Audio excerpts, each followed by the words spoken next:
कहानी शुरू होती है जब गौतम बुद्ध अपने शिष्यों के साथ लंबा सफ़र तय करके एक सुंदर गांव पहुंचे। गौतम बुद्ध ने कुछ दिन उसी गांव में रुकने का निश्चय किया। गौतम बुद्ध के आने का समाचार गांव में आग की तरह फैलने लगा और कुछ ही देर में गौतम बुद्ध के आसपास लोगों इकट्ठा होने लगे और जमावट बढ़ने लगा। लोग कई तरह की समस्या लेकर वहां आने लगे। तभी एक बुजुर्ग रोते हुए गौतम बुद्ध के पास आए और कहा है, तथागत, मेरा बेटा कुछ काम नहीं करता, गरीबी और कठिनाइयों के लिए ईश्वर को दिन रात कोसता रहता है। जब मैं समझाता हूँ तो मुझसे ही बहस करने लगता है और घर का माहौल ख़राब हो जाता है। तथागत, मैं जानता हूँ कि वह अपना नुकसान कर रहा है, लेकिन मुझे समझ नहीं आता कि मैं उसे सही रास्ते पर कैसे लाऊं। गौतम बुद्ध मुस्कुराए और बुजुर्ग व्यक्ति से बोले, आप कोई बहाना बनाकर अपनी बेटा को मेरे पास ले आइए। बुजुर्ग व्यक्ति ने कहा, तथागत, मेरा बेटा किसी की बात नहीं सुनता, सबसे बहस करता है। मुझे डर है कहीं वो आपको भी कोई गलत बात ना कह दे। बुद्ध मुस्कुराए और बोले, चिंता मत करो, तुम बस उससे कहना कि मैं उसकी सारी समस्याओं का समाधान कर दूंगा। गौतम बुद्ध की बात सुनकर कुछ लोग बुजुर्ग के साथ उसके बेटे को बुलाने के लिए चल पड़े। दोपहर का समय था, लड़का अपने कमरे में सो रहा था।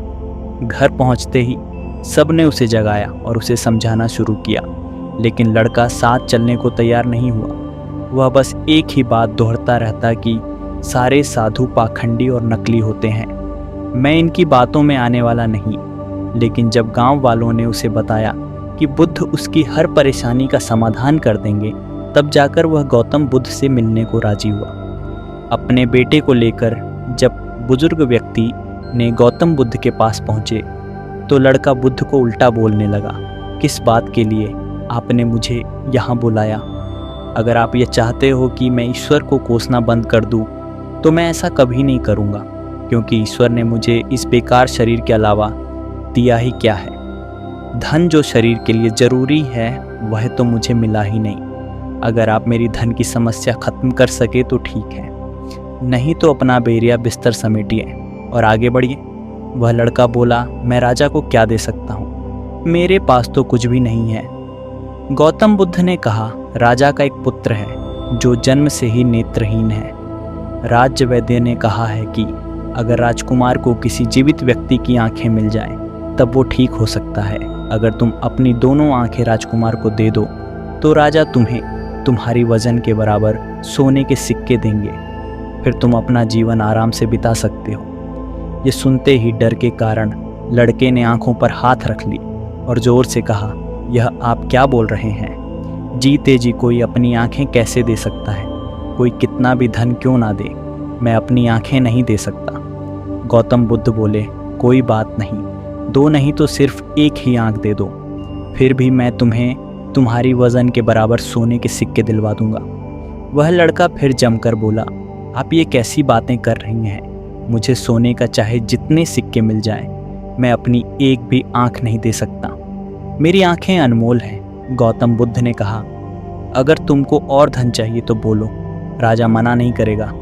तो लड़का बोला, मेरी आंखें अमूल्य हैं, कृपया आप ये कहना बंद कर दें, मुझे किसी भी कीमत पर अपनी आंखें नहीं बेचनी। लड़के की बात सुनकर गौतम बुद्ध ने कहा, मेरे प्यारे दोस्त, अभी कुछ समय पहले ही तुम अपने शरीर को बेकार कह के कोस रहे थे और अब तुम कह रहे हो कि तुम्हारी आंखें अनमोल हैं। आंखें तुम्हारी शरीर का छोटा सा हिस्सा है। अगर तुम्हारी आंखें अनमोल हैं तो तुम्हारा शरीर कैसे बेकार हो सकता है? अगर शरीर तुम्हें अनमोल लगता है तो तुम्हारी बुद्धि की क्या कीमत है? अगर यह सब अनमोल है तो जीवन शक्ति जो तुम्हें जिंदा रखे हुए हैं उसकी क्या कीमत है? सबसे बड़ी ताकत पहले से तुम्हारे पास है। गौतम बुद्ध के शब्द सुनकर उस लड़के की आंखों में आंसू आ गए। वो तथागत के चरणों में गिर के रोने लगा। फिर कहा, मैंने बहुत बार कोशिश की, लेकिन मैं कुछ कर नहीं सका, इसलिए मैं इतना हताश और कड़वा हो गया।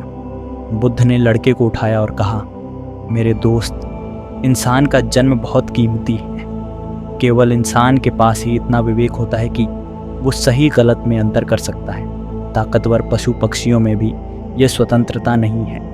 इसलिए अपने शब्दों की ताकत को पहचानो और किस्मत को कोसना बंद करो। जब सर पर परेशानी आती है तो हम सब नकारात्मक हो जाते हैं और भूल जाते हैं कि हमारे पास कितनी सारी कीमती योग्यताएं हैं। गौतम बुद्ध कहते हैं कि बनाने और मिटाने दोनों की शक्ति हमारी शब्दों में है। जब शब्द सच्चाई और दया से भरे होते हैं तो पूरी दुनिया को बदल सकते हैं। इसलिए गौतम बुद्ध आगे कहते हैं कि अपनी ज़ुबान को अच्छे शब्द सिखाओ, अपने मन को अच्छे विचार सिखाओ, आँख, कान, नाक सबको प्रशिक्षित करो। इंद्रियां बहुत अच्छी दोस्त बन सकती हैं। यह हमको दुखों से पार ले जाएगी और जो चाहे हम प्राप्त कर सकेंगे। ये सब हम ध्यान, योग, प्राणायाम, विपश्यना से सीख सकते हैं। लड़के की बातें सुनकर गौतम बुद्ध मुस्कुराने लगे और बोले, मेरी दोस्त, मैं तुमसे ईश्वर की कोई बात नहीं करता, लेकिन याद रखो कि व्यक्ति के सुख और दुख का कारण उसके कर्म ही होते हैं। इसलिए किसी और को कोसने की बजाय अगर तुम मेहनत करोगे तो तुम्हारा जीवन आसान हो जाएगा।